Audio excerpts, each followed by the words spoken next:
அண்மை செய்தி. மத்திய அரசின் கல்வி திட்டத்தின் கீழ் தமிழகத்திற்கு தர வேண்டிய முதல் தவணை நிதியை விடுவிக்காத மத்திய அரசுக்கும், நிதியை போராடி பெறாத விடியா திமுக அரசுக்கும் அதிமுக பொதுச் செயலாளர் எடப்பாடி கே பழனிசாமி கண்டனம் தெரிவித்திருக்கிறார். இது தொடர்பான விவரங்களை வழங்குவதற்காக நமது தலைமை செய்தியாளர் ஜெயக்குமார் இணைந்திருக்கிறார். அவரிடம் கேட்கலாம். வணக்கம் ஜெயக்குமார், விவரங்கள். வணக்கம் செய்து. மத்திய அரசின் கல்வி திட்டத்தின் கீழ் தமிழகத்திற்கு தர வேண்டிய முதல் தவணை நிதியை விடுவிக்காத மத்திய அரசுக்கும், நிதியை போராடி பெறாத விடியா திமுக அரசுக்கும் கண்டனம் தெரிவித்து அனைத்திந்திய அண்ணா திராவிட முன்னேற்ற கழகத்துடைய பொதுச் செயலாளரும் சட்டமன்ற எதிர்க்கட்சி தலைவரும் முன்னாள் முதலமைச்சருமான புரட்சி தமிழர் எடப்பாடி கே பழனிசாமி அவர்கள் கடும் கண்டனம் தெரிவித்து அறிக்கை வெளியிட்டிருக்கிறார். அவர் வெளியிட்டிருக்கக்கூடிய அறிக்கையில், சமக்ரா ஷிஷா அபியான் திட்டத்தின் கீழ் மத்திய அரசு 2024-25 ஆண்டிற்கான முதல் தவணையான ரூபாய் 573 கோடியை கடந்த ஜூன் மாதமே தமிழக அரசுக்கு விடுவித்திருக்க வேண்டும். ஆனால் மத்திய அரசு தனது பங்கு தொகையை விடுவிக்காமல் நிறுத்தி வைத்துள்ளது. இதற்கு காரணமாக புதிய கல்விக் கொள்கையை மாநில அரசு அமல்படுத்தவில்லை என்ற மத்திய அரசு கூறுவதாக செய்திகள் தெரிவிக்கின்றன என்று குறிப்பிட்டிருக்கிறார். இந்தியா கல்வியில் சிறந்த நாடு, உலகிலேயே மனிதவளம் அதிகம் உள்ள நாடு. இந்த நாட்டில் தங்களுடைய கொள்கைகளை கல்வித்துறையில் திணித்து மனித வளத்தை சீர்குலைக்கும் முயற்சியில் தற்போது மத்திய அரசு ஈடுபட்டுள்ளதை கண்டிக்கத்தக்கதாகும் என்று வேதனையோடு பதிவு செய்திருக்கிறார். மாநிலங்களுடைய கல்வி வளர்ச்சிக்கு உறுதுணையாக இருக்க வேண்டியது மத்திய அரசின் கடமை என்றும், நிபந்தனைகளுடைய அடிப்படையில் தான் கல்வி வளர்ச்சிக்கு நிதி தர முடியும் என்று கூறுவது ஏற்கக்கூடியதல்ல.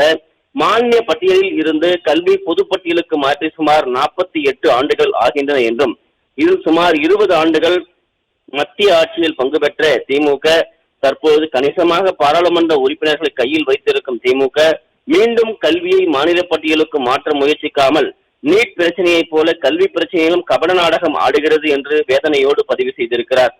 ஒரே வார்த்தையில் அழைத்தோம், மத்திய ராணுவ அமைச்சர் நேரில் வந்து கருணாநிதியினுடைய நாணயத்தை வெளியிட்டார் என்று தம்பட்டம் அடித்துக் கொள்ளும் விடியா திமுக அரசினுடைய முதலமைச்சர் திரு மு க ஸ்டாலின் அதே நேரத்தில் ஒரே வார்த்தையில் கல்வியை மாநில பட்டியலுக்குள் கொண்டு வராததும், நீட்டை ஒழிக்காததும் ஏன் என்று கேள்வி எழுப்பியிருக்கிறார். தன்னுடைய குடும்ப பெருமையை ஊருக்கு பறைசாற்ற மத்திய அமைச்சர்களை வருந்தி அழைத்து பாஜகவுடன் சமரசம் செய்து கொண்ட திரு ஸ்டாலின் தமிழகத்தின் பிரச்சனைகளை தீர்க்க மத்திய அரசை வலியுறுத்தாதது ஏன் என்று கேள்வி எழுப்பியிருக்கிறார். இரட்டை வேடம் போடும் திமுகவும், தங்கள் காரியங்களை நிறைவேற்றிக் கொள்ள மாநில அரசுகளை மிரட்டும் பாஜகவும் இணைந்து நடத்தும் நாடகங்களால் தமிழகத்தினுடைய மாணவர்கள் மற்றும் கல்வியாளர்கள் நிலைமை மிகவும் மோசமடைந்துள்ளது என்று வேதனையோடு பதிவு செய்திருக்கிறார். சமக்ரா ஷிஷா அபியான் திட்டத்தின் கீழ் மத்திய அரசு முதல் தவணையை இதுவரை விடுவிக்காததால் சுமார் 15,000 ஆசிரியர்களுக்கு சம்பளம் வழங்கப்படாத நிலையும், கல்வி உரிமை சட்டம் RTE கீழ் தனியார் பள்ளிகளில் சேர்ந்த ஏழை எளிய மாணவர்களுக்கு மாநில அரசு பள்ளி கட்டணம் செலுத்த முடியாத நிலையும் ஏற்பட்டுள்ளது என்று செய்தியில் தெரிவிக்கின்றன என்று குறிப்பிட்டிருக்கிறார். கேடில் விழிச்செல்வம் கல்வி ஒருவருக்கு மாடல்ல மற்றவை எவை என்ற குரலின் பொறுமையை முழுமையாக உள்வாங்கி மாணவ செல்வங்களுடைய வாழ்க்கையோடு விளையாடுவதை இனியாவது நிறுத்திக் கொள்ள வேண்டும் என்று அவர் கேட்டுக் கொண்டுள்ளார்.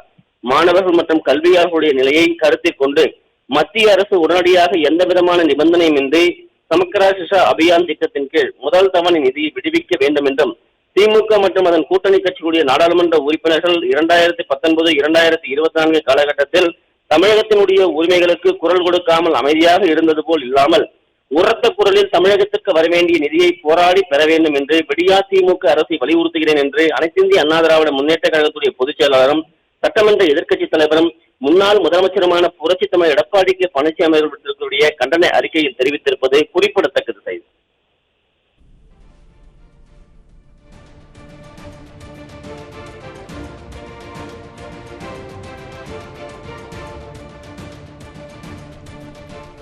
இணைப்பில் வந்து விவரங்களை வழங்கியமைக்கு நன்றி ஜெயக்குமார்.